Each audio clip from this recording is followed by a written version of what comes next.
기도드리겠습니다.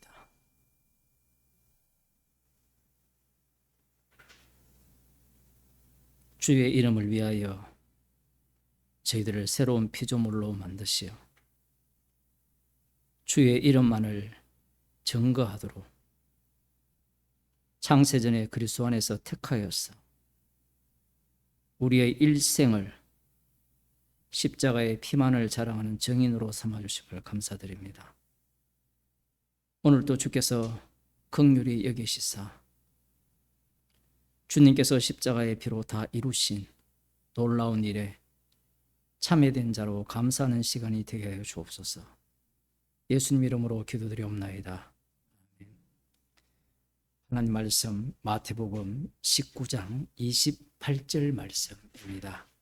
신약 성경 32쪽입니다. 한 절만 읽도록 하겠습니다.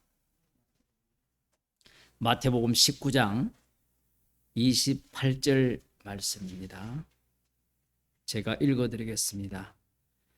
예수께서 가라사대 내가 진실로 너희에게 이르노니 세상이 새롭게 되어 인자가 자기 영광의 보좌에 앉을 때에 나를 쫓는 너희도 12 보좌에 앉아 이스라엘 12 지파를 심판하리라. 아멘. 부자 청년이 소유를 다 팔아 가난한 자들에게 나누어 주고 나를 쫓으라는 그 말씀에 심히 근심하며 돌아가는 사건이 있었고, 부자가 천국에 들어가는 것은 낙타가 바늘기로 들어가는 것이 차라리 더 쉽다라는 식으로 예수님께서 말씀을 하셨습니다. 그러자 제자들이 그러면 누가 구원을 얻을 수 있습니까? 라는 질문을 했고, 여기에 대해 예수님께서 사람으로는 할 수 없어되 하나님으로는 다 할 수 있다 라고 말씀을 하시니까 제자들 마음속에 깊숙이 숨어있던 그 본심이 이제 솟아 나오는 겁니다. 말씀이 다가오지 않으면 본심이 안 드러나요. 말씀이 나오지 않으면. 근데 이 말씀이라는 것이 하늘로부터 오신 말씀이잖아요. 그분이 직접 말씀을 하시니까 인간의 본심이 드러나요. 본심이 드러나면 죄인으로 드러나니까 천국 가기 쉽겠네요. 천만의 말씀입니다. 가룟 유다 못 가요. 맨날 정답만 알고 있으니까 제가 좀 답답해요. 이 선악과를 먹은 인간들은 맨날 정답을 챙겨 먹으려 하잖아요.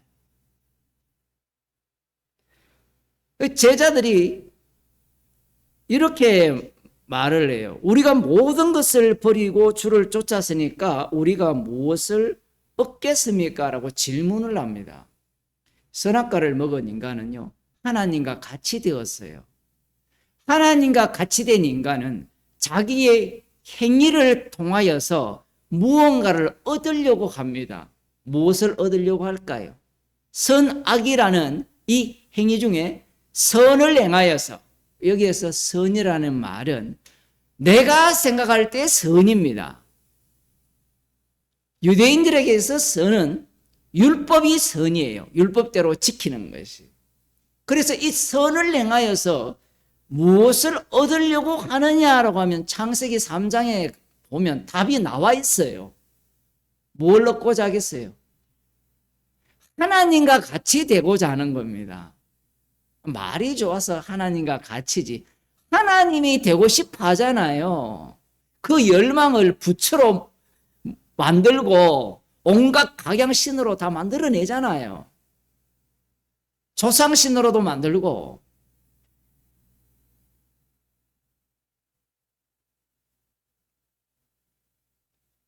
무엇을 얻을 수 있겠습니까? 모든 것을 버리고 쫓았으니까. 이 모든 것을 버릴 수 있는 것은 하나님으로 아니면 불가능하다라는 이야기입니다. 지금 제자들이 지금 갖고 있는 생각은. 그래서 자기들이 지금 모든 것을 버리고 쫓은 것은 하나님께서 하신 일이라는 거예요.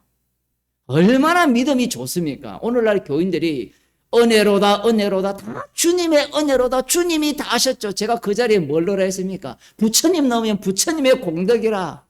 옛날 같으면 임금님의 은혜라. 임금님의.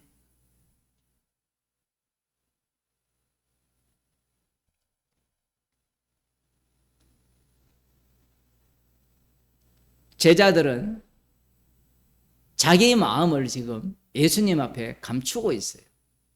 물론 자신이 뭘 원하는지도 몰라요. 이것도 얘기를 해야 돼요. 왜냐하면 이 인간이라는 자체는 악마의 지배를 받고 있기 때문에 악마의 종으로 행세하다가 어떤 인간은 자기가 하나님보다 더 높은 자리에 오를 것이다. 나의 보좌를, 이 보좌가 나오잖아요. 이 바벨론에 대해서 이야기를 할 때 나의 왕좌를 하나님보다 더 높은 자리에 올리겠다라는 이런 생각을 갖지만, 아유, 저는 그런 거 엄두도 안 냅니다. 저는 마음이 낮기 때문에 하루하루 밥만 먹고 살면 됩니다. 그런 사람 가득하잖아요. 대부분이 그런 사람이지 어느 누가 저기 용산에 들어가서 대통령이 되고 싶어 합니까? 옛날에 우리 어릴 때야 뭐 이렇게 꿈을 쓰면 대통령이 제일 많았잖아요. 이 박정희가 얼마나 신격화 되어 있으면 대통령이 되고 싶겠어요. 그 박정희가 되고 싶다는 거는 나도 신처럼 되고 싶다는 거거든요. 어느 누가 거지 나사로가 되고 싶다고 꿈을 씁니까?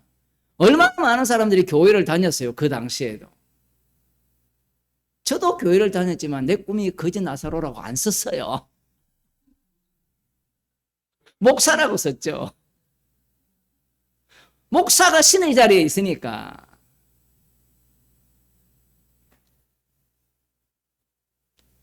우리가 모든 것을 버리고 주님을 쫓았으니까 우리가 무엇을 얻겠습니까? 라고 할 때 예수님의 답변이 우리를 더 화나게 해요. 왜 화나게 하느냐 하면 더 자극을 하거든요. 예수님은 제자들이 지금 무엇을 요구하고 있는지를 알고 있습니다. 이걸 제자들이라 표현하면, 달리 표현하면요, 이후에 성령을 받았다고 하는 자들이 무엇이 되고 싶어 하는지를 다 알고 있어요. 헤이, 목사님, 성령 받지 못한 자가 하나님과 같이 되고 싶지, 성령 받은 자는 어떻게 하나님과 같이 되고 싶어 합니까? 그러면 제가 물을게요. 당신은 죄인 중에 개수입니까? 아닙니까? 그러면 죄인 중에 개수래요. 죄인 중에 개수라면 당신이 뭐가 되고 싶었던 겁니까? 라고 물으면 말씀이 대답을 해주잖아요. 하나님과 같이 되고 싶었어요. 그 어떤 하나님? 십자가 지신 주님처럼 되고 싶었어요. 그래서 어떻게 삽니까? 주님이 걸어가신 길로 걸어가려고 하고, 이 본색이 다 드러나야 돼요. 그게 성령 받은 자예요. 오히려 성령 받지 못한 자가 무슨 말을 하는가 하면, 나는 이런 욕심이 없습니다. 이런 사람들은 뭘 모르는가 하면, 제가 모른다라는 표현을 쓰는 이유가 뭐냐면, 성령께서 말씀을 통해서 우리를 책망을 하시거든요. 책망을 하는 방식이 지식을 갖고 책망을 해요.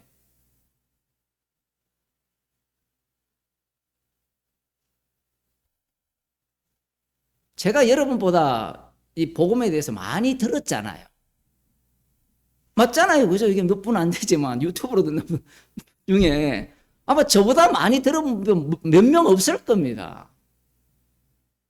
그러면 이 지식을 통하여서 하나님의 진리를 더 잘 알 것 같으면 다 까부르지 마! 이래라 말이에요.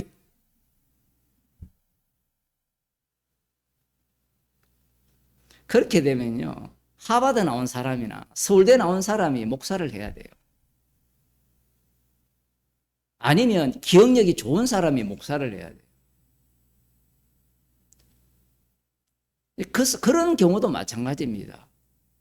당신이 어디에서 작동하는가 하면요, 마귀가 어디에서 활동한다 했습니까? 복음이 없는 곳에서 활동하지 않아요. 복음을 듣게 되면 그 복음을 듣는 그 지식을 계속 모아서 자기가 하나님처럼 되고 싶은 거예요. 그 하나님처럼 되는 방식은 자기가 어디에 올라야 돼요?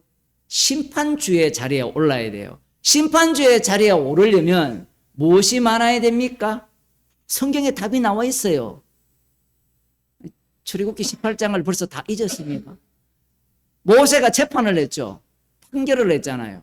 그럴 때 장인 여드로가 그러지 말고 10부장, 50부장, 100부장, 1000부장을 세워서 소한 일은 저기 10부장에게 맡겨서 판결을 하라는 거예요. 그 판결이라는 것은 소견에 오른 대로 판결이 아니에요. 사사시대처럼. 아직까지는 율법이 주어지지 않았잖아요. 18장에서 율법은 안 주어졌습니다. 그런데 19장, 20장으로 넘어가면 율법이 주어지거든요. 그럼 율법이 주어졌을 때 이 10부장, 50부장, 100부장, 1000부장 제도가 사라지느냐? 아니에요. 하나님께서 그대로 그걸 흡수해버립니다. 흡수할 때 그들은 판결을 내리잖아요. 판결. 이 이방인들이 왜 천부장 제도를 갖고 왔는지를 이제 눈치채셨죠? 나는 천부장은 못 돼도 뭐가 될 수 있다? 반장은 되잖아요. 우리 초등학교 때 이 줄 반장.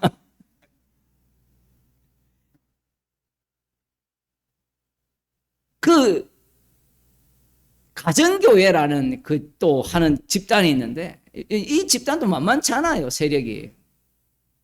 충성도가 꽤 높아요. 그 소그룹으로 다 하거든요. 소그룹으로. 소그룹 하면 유리한 게 뭐예요? 우리도 한 15명 이래 모이니까 다 교제가 안 되잖아요. 그런 걸 느끼잖아요. 그래서 소그룹으로 나눈 거예요. 그 소그룹 나누는 거는 괜찮은데 나누어서 뭘 하는가 하면 너 목장해. 너 부목장해. 너 회계해. 너는 출판사해. 표현을 하면. 그 5명이 모이면 전인민의 간부화예요. 우리는 그냥 효율성을 위해서 이야기한다고 생각하지만요. 그 기저에는 무엇이 깔려 있는가 하면요. 모든 인간이 뭐가 되고 싶을까요? 보통 일반적으로 교회에서는 목자가 누굽니까? 목사잖아요. 그런데 신학도 안 했죠. 성경도 잘 모르는데 자기 전도 몇 명 해오니까 자기를 목자로 세우네. 목자로 세우니까 막 설교처럼 막 하라고 시키네. 신나는 거예요. 그러면 그 밑에 있는 사람도 나도 언젠가는 먹고야 말 때야 치토스 해가지고 뭐 요즘 세대는 이게 뭔지 모르겠지만 그 자리에 오르고 싶은 거예요. 그 교회를 오면 재밌는 게 말씀에 의해서 심판을 받아야 되는데 자기가 심판주로 와요. 어떻게 오느냐면 나를 잘 대해줄지 말지를 한번 보겠다는 거예요. 내가 가난하니까 돈 내놔라. 돈 안 주면 저게 무슨 교회냐 이거죠. 내가 성질머리 한번 부리면 용납해야지. 그거 하나 용납 못하냐 이거죠. 목사님은 대자 대비해야지. 지가 다 판단자예요. 지가 다 판단자.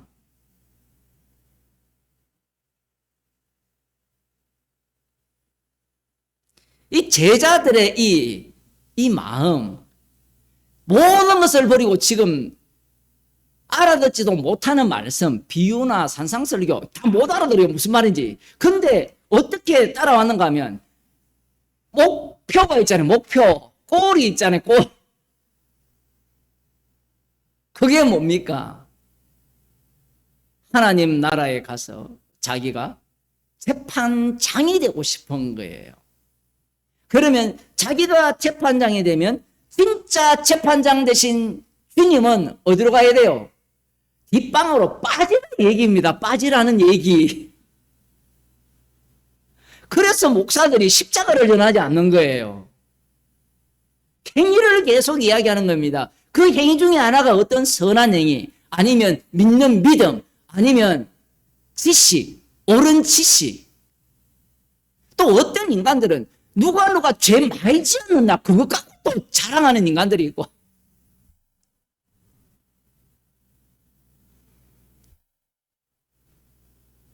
제자들이 꿈꾸는 천국이 그 천국입니다. 그런데 이 천국이 그냥 이 순간에 만들어진 천국이 아니라는 거예요. 언제부터 흘러왔습니까? 이 유구한 역사적 배경을 갖고 있습니다.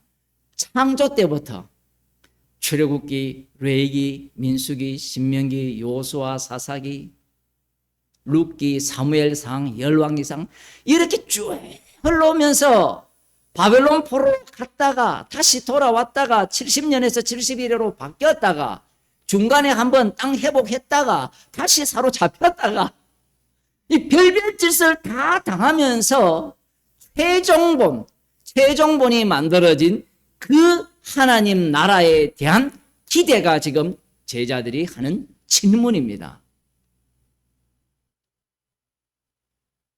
그 질문이 뭐냐? 모든 것을 버리고 주를 쫓았으니까 우리가 무엇을 얻을 수 있겠습니까? 제가 설교할 때마다 자주 말씀드렸죠. 질문을 하는 사람은 답을 갖고 있다고요. 답 안 갖고 질문하는 사람이 없습니다. 그러면 목사님, 그러면 교회에서 질문 안 해야 됩니까? 해야 되죠. 답을 갖고 질문을 하는데 그 답이 무너지겠죠. 복음을 듣게 되면. 복음은 책망이 되잖아요. 답은 뭘 원합니까? 플러스가 되죠. 복음은 마이너스예요. 제가 수요일 날 어렵게 오신 여러분들에게 미안한 말씀을 늘 드리잖아요. 오시는 분만 손해라. 안 오는 분은 책만 받을 게 없어요. 왜? 열심을 내서 안 왔거든요.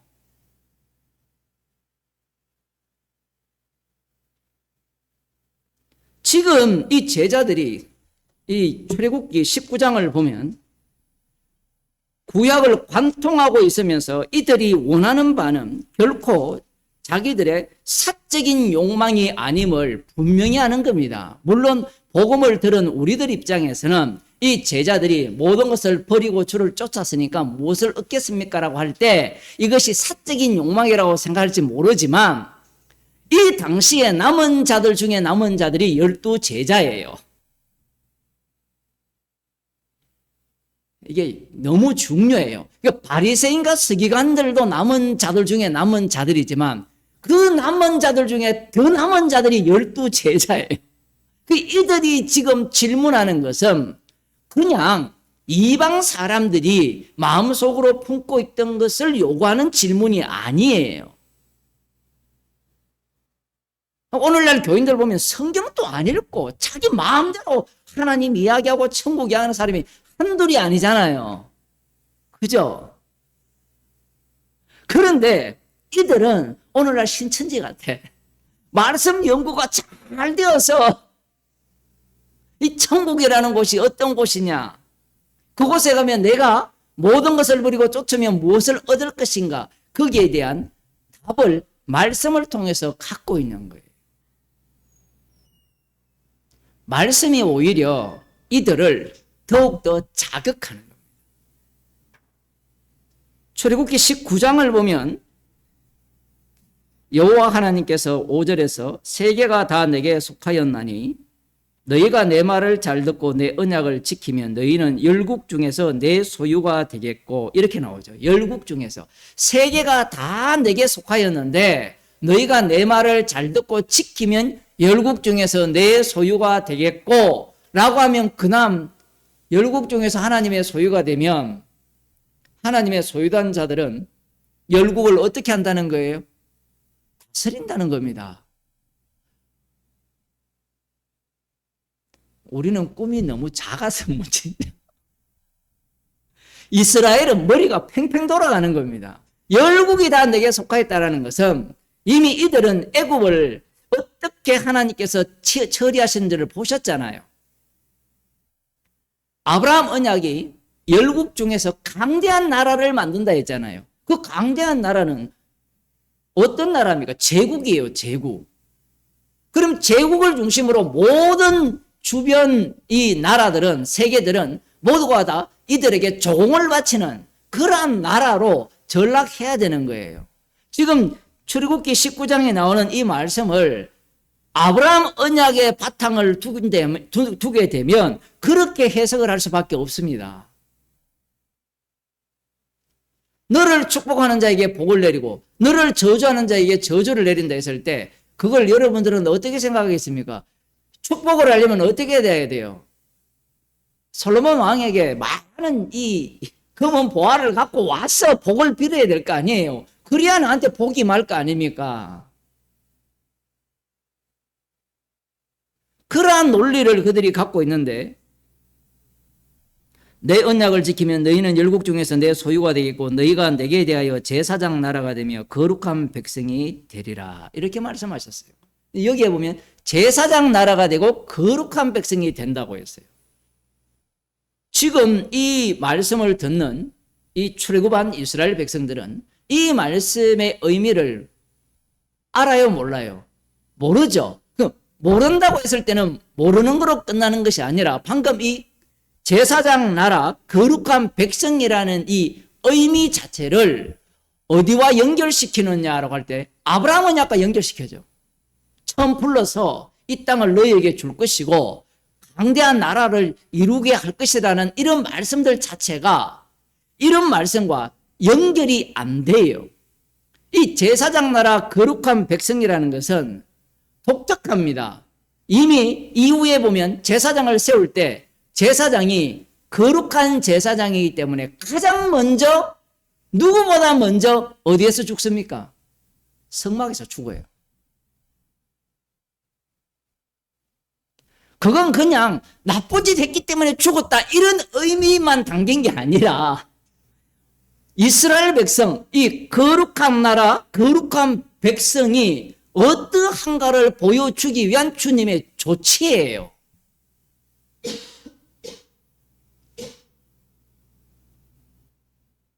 이 제사장이 누굽니까? 예수님이잖아요. 예수님이 죽임을 당하시잖아요.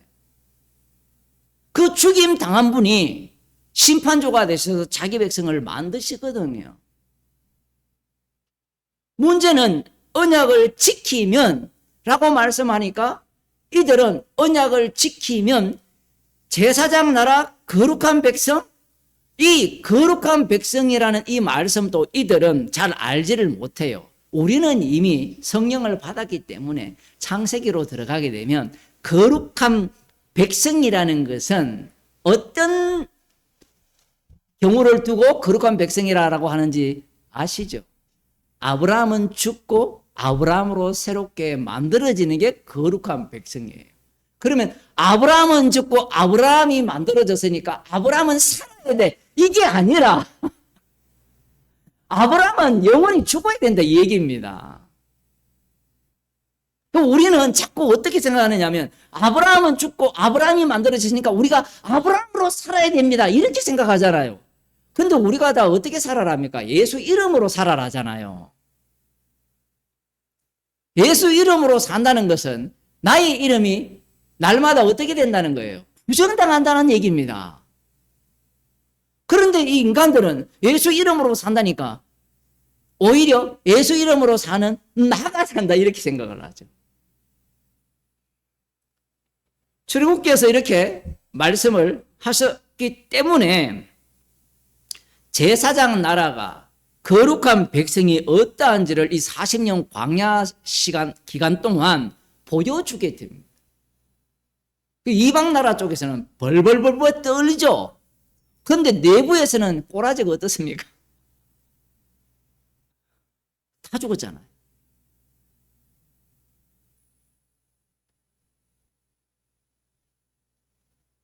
그러면서 이 사무엘상 8장으로 가보겠습니다.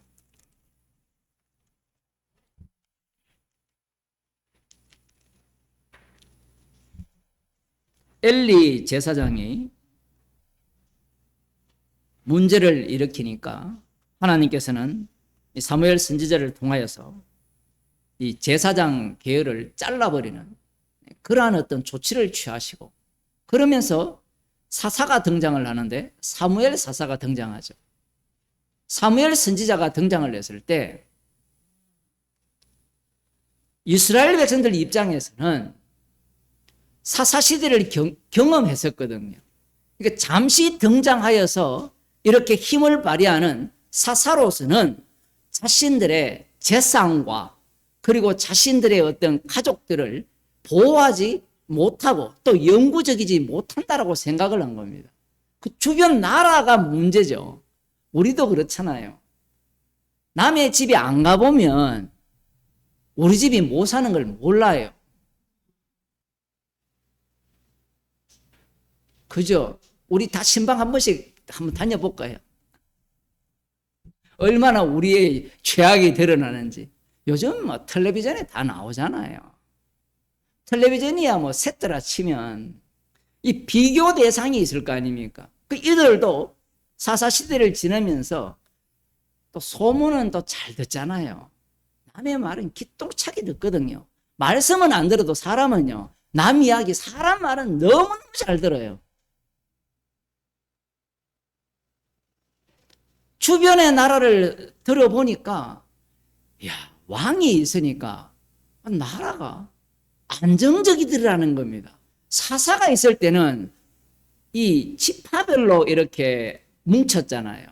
그런데 왕이 있으면 이 12지파 전체가 하나가 되어서 왕 중심으로 강력한 힘을 이렇게 발휘할 수 있을 것이다. 그래서 그들이 왕이 너희 자녀들을 종으로 뭐 말을 이렇게 바쳐라 하고 이런 일을 한다고 하더라도 이스라엘 백성들은 그 정도는 기꺼이 바치겠다는 거예요. 그 이유가 뭐냐면 그걸 바치면 그것보다 더 큰 보상이 온다라는 생각을 이들이 갖고 있기 때문에 그렇습니다.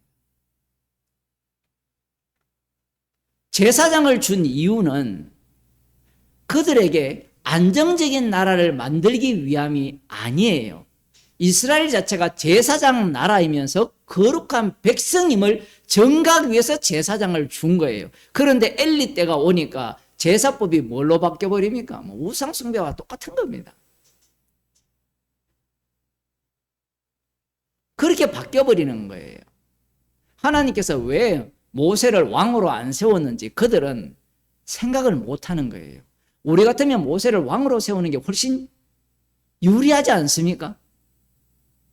왕권이라면 어떻습니까? 까불면 죽일 수 있잖아요. 근데 모세는 왕권을 행사합니까? 아니죠. 섬기는 종이잖아요. 그렇게 주님께서 모세를 통해서 그들을 인도하신 이유를 모르는 겁니다. 지금 여기에서 이들이 상황이죠. 형편. 이걸 계시가 더욱더 세밀화된다. 신학적으로 그런 이야기를 하는데 지금 상황이 이렇게 내몰리니까 이들이 왕을 요구하는 거예요.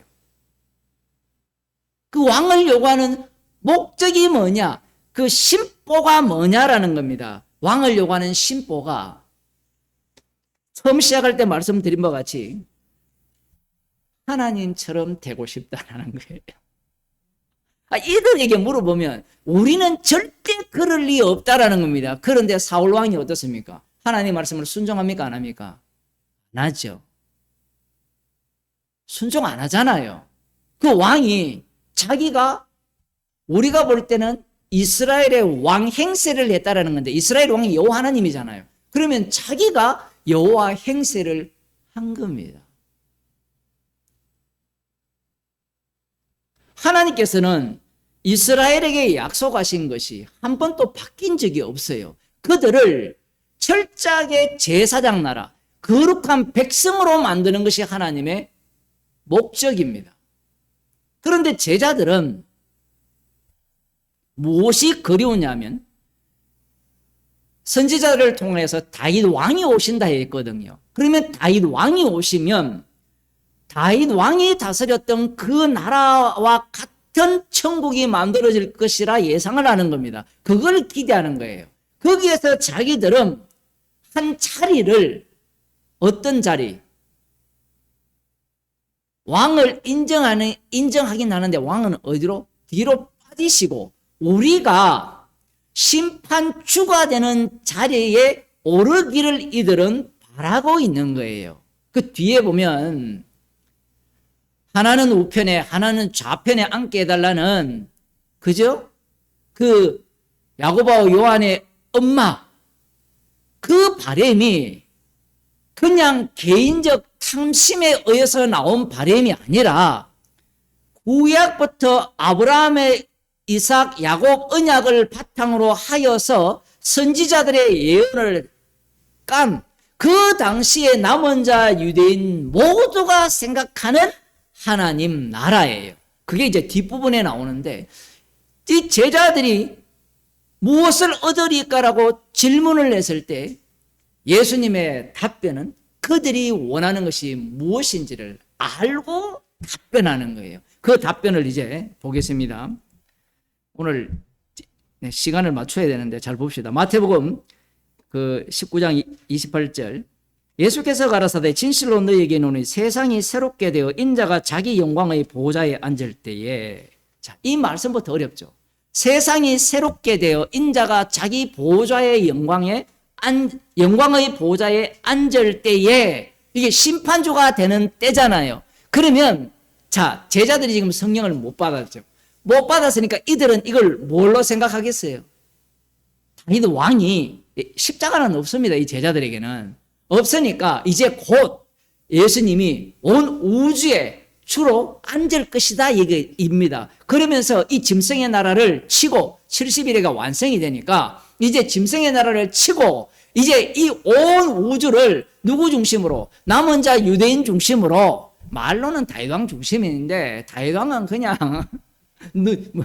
그 기본 이게 주객이 다 바뀌어 있기 때문에 그런 상황에서 이들이 지금 이걸 기다리고 있는 거예요. 그래서 여기에서 세상이 새롭게 되어, 흔히 이거 중생이라 이렇게 표현을 하는데, 새롭게 된다는 말 자체가 육에 속한 자들은 깨닫지 못해요.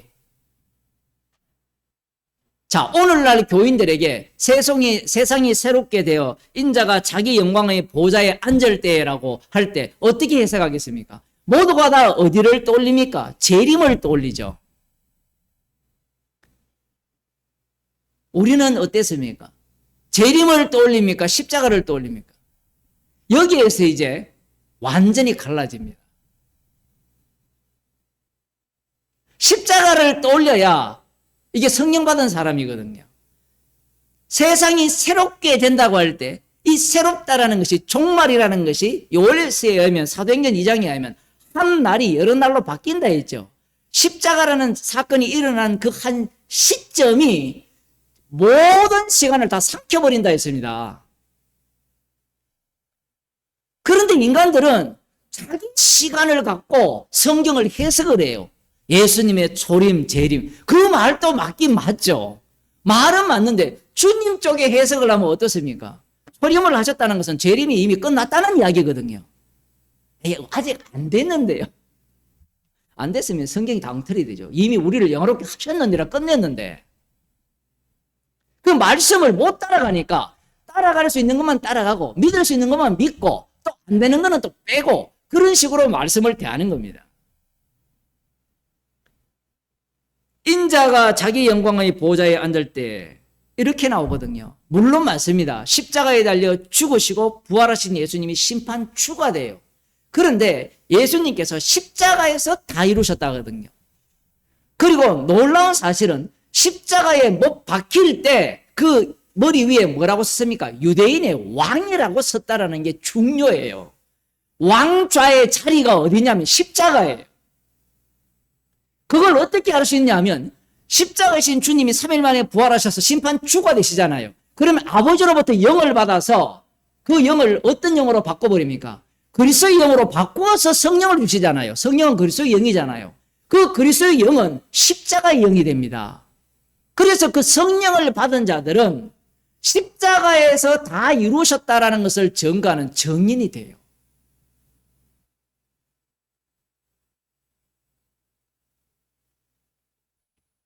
문제는 제자들이 이걸 모른다라는 거예요. 그러면 제자들은 이 말씀을 듣고 꿈에 부풀어 오르겠죠. 오늘날 교인들처럼. 그 뒤에 보면요. 뒤에 봅시다. 인자가 자기 영광의 보좌에 앉을 때에 나를 쫓는 너희도 12 보좌에 앉아 이스라엘 12지파를 심판하리라.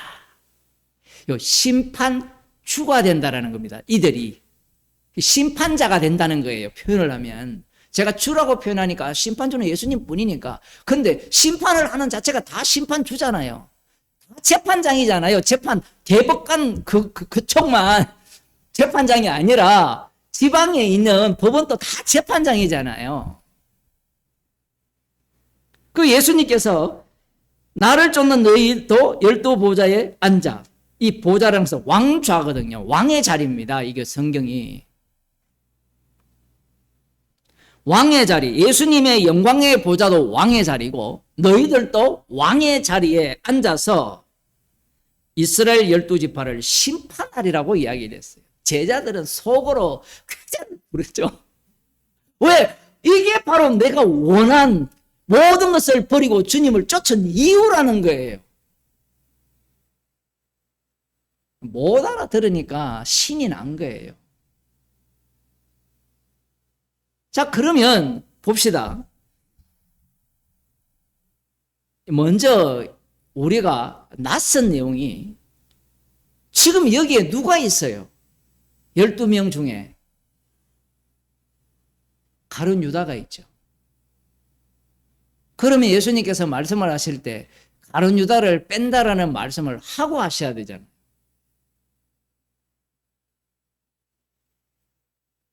여러분 생각은 어떻습니까? 여기 벌써 숨이 콱 막히잖아요. 너희가 12보좌에 12왕좌에 앉아서 이스라엘 12지파를 심판하리라 이렇게 하니까 가룟 유다는요. 가룟 유다가 있다라는 것은 너희라는 자체가 어떻단 말이에요? 너희가 아니라는 이야기입니다. 지금 제자들은 이 말씀을 못 알아듣죠. 그리고 더 어려운 것은 이스라엘의 12지파를 심판한다는 거예요. 그럼 세상 열국은 심판 안 한다는 말입니까? 어떻습니까?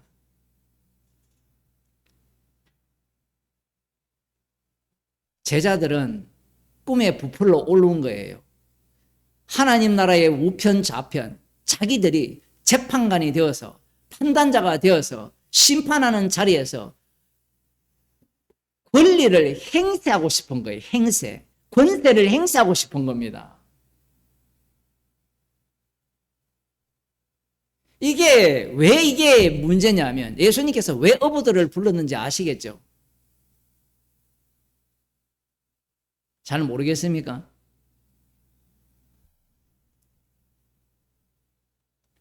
그 6.25 때 아니면 이전에 해방이라고 합니까? 된 이후에 공산주의가 들어오잖아요. 그것이 장악을 할 때 누가 가장 완장을 먼저 찹니까? 집에 부리던 종들이 완장을 차죠.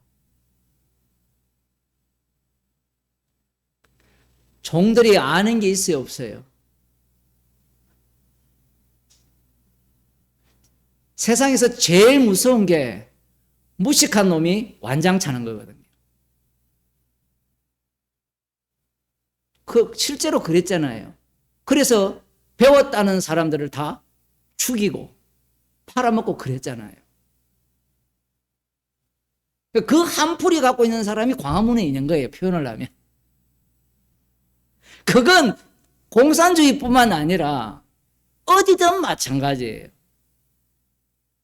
무식한 사람이 완장을 차죠.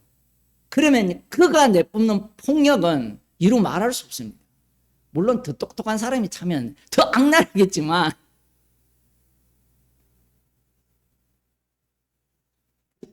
제자들이 업으로 살았잖아요.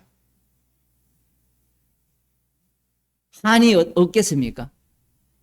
제가 한으로 표현을 하는데 자기들을 다스리는 로마 제국이나 이런 것들을 보면서 무엇을 상상했을까요? 그들은 개와 돼지 같은 자들이잖아요. 지옥 같은 자들이기 때문에 자기가 하나님 나라에서 한 자리를 차지하면 누구와 같은 어떤 행세를 하고 싶은 거예요. 저들을 밟아 죽이고 싶죠. 목사님 그게 아니잖아요. 뭐 아니에요. 저 사도 바울을 보세요. 예수님 믿기 전에 믿지 않는 자를 어떻게 했습니까? 권세를 힘입어 가지고 이 공문서를 받아 가지고 잡아 가지고 감옥에 넣고 죽이고 하잖아요. 사실은 그 짓을 자기 민족에게만 하고 싶은 게 아니고 이 짐승 같은 이방 나라에도 다 행하고 싶은 거예요. 단지 무엇이 없어서? 힘이 없기 때문에 힘이 없어서. 힘이 없어서 그걸 못하는 겁니다. 지금 제자들이 하나님 나라에서 무엇을 얻고자 하느냐 하면 이 권세를 받아가지고 권세를 행사하고 싶은 거예요. 누구처럼? 본디오 빌라도처럼, 헤로드 왕처럼. 그 천국을 어떤 나라로 생각하는가 하면 힘의 나라로 생각해요. 왜 힘의 나라냐 하면 다윗 왕국이 힘의 나라였잖아요. 그게 그들이 보는 엉터리 다윗 왕국이죠. 다윗이 자기 힘을 의지하다가 어떻게 됐습니까? 바로 죽었죠. 사무엘하 마지막 24장에 보면 인구수 세잖아요. 인구수를 세는 이유가 뭡니까? 이 백성은 나의 백성이다. 인구수가 많다는 것은 나의 힘이 이 정도로 강하다라는 거예요. 그런데 하나님께서 심판을 내릴 때 다윗 왕이 대제사장 행세를 하면서 하나님 앞에 제사를 드리잖아요. 다윗을 생각하면 이 바세바 사건을 떠올리든지 아니면 이 인구수 세는 이런 문제들을 떠올려야 되는데 이들의 머릿속에는 무엇이 담겨 있느냐라고 할 때는 힘, 권력, 이 군사력 이런 것들만 머릿속에 담겨 있는 거예요. 오늘날 교인들도 천국 간다 하면 어떻습니까? 내가 이 세상에 못 누리던 모든 영광을 다 누리고 싶은 거예요. 권세를 다 누리고 싶은 거예요. 그런데 여러분 생각해 보세요. 그러한 천국이 절간에 가면 다 있어요. 극락세계가 있다고요. 이슬람이 말하는 그 천국도 마찬가지고 여호와 증인이 가정의 한목의 천국을 이야기하는 것도 마찬가지예요. 거기에 다 들어있어요. 그런데 예수님은 이스라엘의 12지파를 심판하리라는 말씀을 갖고 이 제자들의 질문에 대한 그 탐심을 드러내면서 이 천국에 대해서 방향을 틀어버립니다. 왜 이스라엘의 12지파를 심판한다 이 말씀을 하셨느냐? 마태복음 10장 6절을 보겠습니다.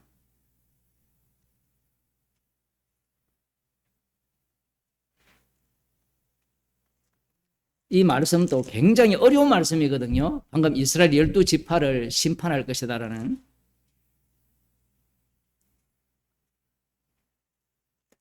(10장 6절에) 보면 이스라엘 집에 잃어버린 양에게로 가라. 가면서 전파하여 말하되 천국이 가까이 왔다 하고 사마리아인 고을로도 이방인의 길로도 가지 말고 이스라엘 집에 잃어버린 양에게로 가라.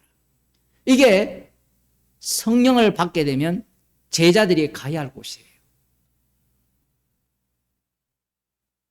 여기에서 말하는 사마리아 아니면 이방인 길, 이것은 실질적으로 이 물리적인 의미의 이방인 사마리아가 되지만 이제 복음을 전하게 되면 이 복음은 누구에게만 전파되는가 하면 철저하게 이스라엘 집에 잃어버린 양에게만 전파되게 돼 있어요. 그게 이방인이라 할지라도 사마리아 사람이라 할지라도 완전히 바뀌어버립니다. 마태복음 15장 한 장 더 봅시다. 15장 24절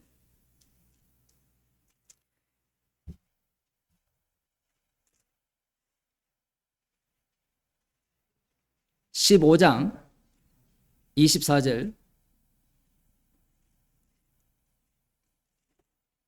가나안 여자 하나가 예수님께 와서 소리를 지르는데 주 다윗의 자손이여 나를 불쌍히 여기소서 내 딸이 흉악히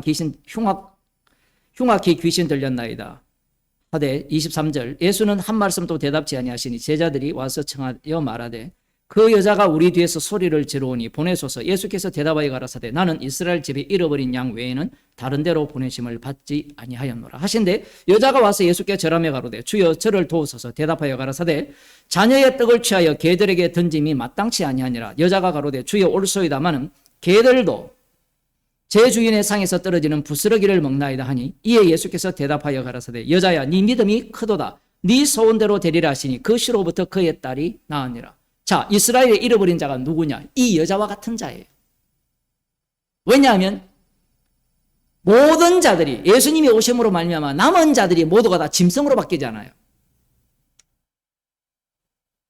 예수님의 말씀은 혈통적으로의 의미가 1차적으로는 부여되면서 혈통 자체를 부정하면서 예수님이 오신 목적이 이스라엘 집에 잃어버린 양을 위해서, 그를 구원하기 위해서 오신 거예요. 그래서 복음이 전파되면 누가 구원을 얻느냐라고 하면 이스라엘 집에 잃어버린 양만 구원을 얻어요. 그들의 특징이 뭐냐면 심판 속에서의 구원이라는 겁니다. 그래서 예수님께서 12보좌에 앉아, 12왕자에 앉아 12지파를 심판하리라 이렇게 말씀하신 이유가, 우리 같으면 12보좌에 앉아서 12왕자에 앉아서 온 열국을 심판하리라 이렇게 말씀을 하시는 게 맞죠, 논리적으로.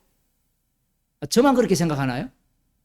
언약 자체가 온 열국이 하나님께 속했잖아요. 그런데 갑자기 이 범위를 확 좁혀버려요. 이렇게 좁힌 이유가 뭐냐면 너희들이 갖는 왕좌가 어떤 자리냐라고 하면 십자가라는 거예요.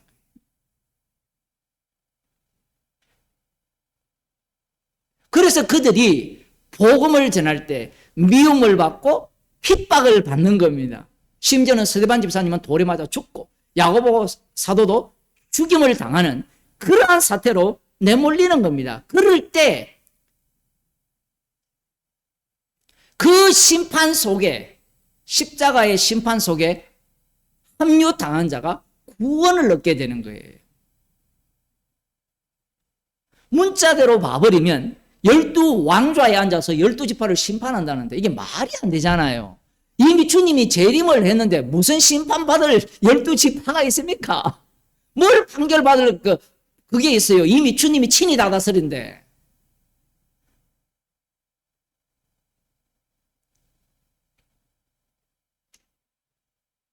주님과 이미 성도는 성령을 받았기에 왕노릇하는 겁니다. 그 왕노릇하는 기간이 1000년의 기간이거든요.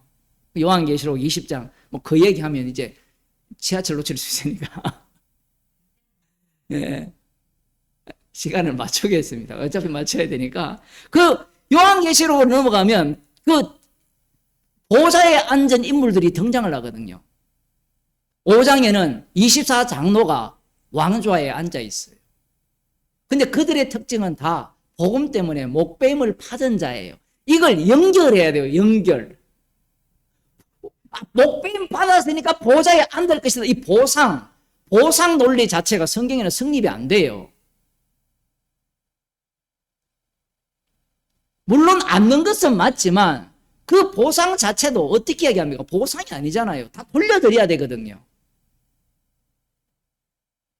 1000년 동안 왕노릇 한다니까 모든 인간들이, 이 세대주의자들이 1000년 동안 왕노릇 하기를 얼마나 갈망합니까? 휴거해가지고 1000년 동안 왕노릇하는.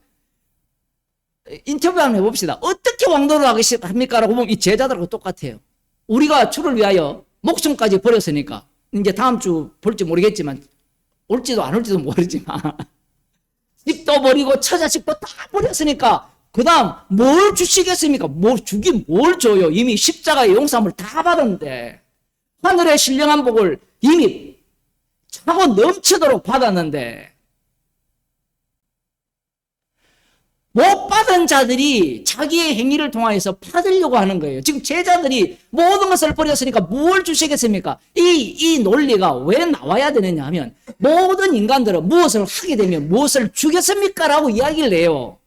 여기에는 성도들도 다 들어갑니다. 성령 받으면 우리들도 다 들어가요. 다 들어갈 때 주님의 응답이, 답변이 우리 속에서 그대로 이루어집니다. 복음이 전해지는 현장이 되어서 12지파를, 우리가 왕자에 앉아서 12지파를 심판하는 모습으로 나타나요. 그 모습이 어떤 모습입니까? 복음 전하면서 미움받고 실험당하고, 심지어 나에게도 실어버린 바 돼요. 나에게도. 그냥 복음이 나를 싫게 만들거든요. 복음이. 내가 너무 미워. 그런데 로마서 7장처럼 나는 못 이겨. 다른 한 법이 나를 사로잡아 버려. 이게 너무 미운데.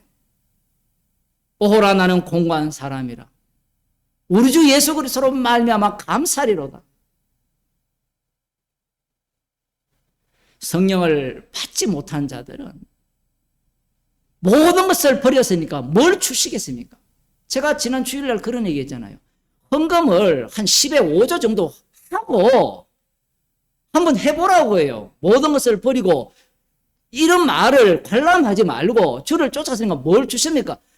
그 정도 하면요, 이 말 절로 나와요, 절로. 11조 10년만 해도 이 말 절로 나와요. 그래서 제가 믿음 있는 거 시험해보라는 거예요. 11조 한 10년 해보고 이 말씀 앞에 죄인으로 드러나는지 아닌지를 보라는 거예요. 이런 것도 안 해보고 교회도 안 와보고 나는 믿음 있다. 나는 저들과 다르다. 구라치지 마세요. 자기를 속이는 겁니다. 어디 말씀 앞에 자기를 속입니까? 말씀 앞에 우리의 모든 악들이 다 드러나야 돼요. 그래서 답도 예수님이 제시하신 겁니다. 제자들이 질문한 것도 예수님의 질문이고요. 예수님이 답변을 주시는 게 인자가 자기 영광의 보좌에 앉을 때 새롭게 돼요. 이미 성도는 십자가에서 다 이루신 주님 안에 살고 있어요. 새로운 피조물입니다. 새로운 피조물이니까 이 말씀에 계속해서 합류당해요. 이 말씀이 필요 없는 게 아니라 제자들의 질문과 예수님의 답변이 우리 속에서 계속해서 현재형으로 반복됩니다. 반복될 때 성도는 십자가를 자랑하게 돼 있어요. 만일에 이게 반복이 안 된다면 이거는 어떻게 봐야 돼요? 그래, 우리 주님 재림할 때 이 일이 이루어지는 간 보자. 이렇게밖에 안 돼요, 말씀 자체가. 십자가가 시시해서 그래요. 십자가라는 자체가 인간들 쪽에서는 그 현실이 아니잖아요. 우리의 현실은 돈 없는 거고 가난한 거고 이런 것들이 현실이고 권력자들이 있는 게 현실이잖아요. 근데 십자가는 이 땅에서 제거당했잖아요. 진짜 하나님이. 그게 이 세상에서 무슨 힘이 있고 도움이 되느냐 얘기입니다. 내 마음에 무슨 위로가 돼요. 나를 위로할 분은 십자가가 아니라 여러분이잖아요. 여러분, 사람이 위로하지 뭐 십자가가 위로합니까? 제자들은 이 말씀 속에 합류를 당하는데 문제는 아니오부터 당하죠. 가룟 유다가 여기에 들어있다는 것은 너 질문 자체가 악마적이라는 겁니다. 그래서 성령을 받게 되니까 내 안에 누가 살죠? 나는 죽고 그리스도가 사는 겁니다. 그러면 그리스도가 살기 때문에 지금 이 예수님의 말씀이 실제로 이루어지는 현장이 되는 겁니다. 기도하겠습니다. 하나님 아버지, 주님이 우리를 만드셨기에 십자가의 원수로 낱낱이 밝혀주심을 감사드립니다. 주께서 저희들에게 성령을 주셨기에 말씀의 사람이 되게 하셨어. 지금 또 십자가의 능력이 작동하는 몸으로 저희들을 다루어줌을 감사드립니다. 주님, 이미 새롭게 하셨기에 우리들을 12왕자에 앉게 하셔서 날마다 세상을, 이스라엘의 12지파를 심판하는 자리로 인도해 주심을 감사하는 주의 백성이 되게 하여 주옵소서. 예수님 이름으로 기도드리옵나이다. 아멘. 하늘에 계신 우리 아버지여, 이름이 거룩히 여김을 받으시오며 나라에 임하시오며 뜻이 하늘에서 이루어진 같이 땅에서 이루어지이다. 오늘날 우리에게 일용할 양식을 주옵시고 우리가 우리에게 죄진 자를 사하여 준 것 같이 우리의 죄를 사하여 주옵시고 우리를 심히 들게 하지 마옵시고 다만 알겠어 없소서.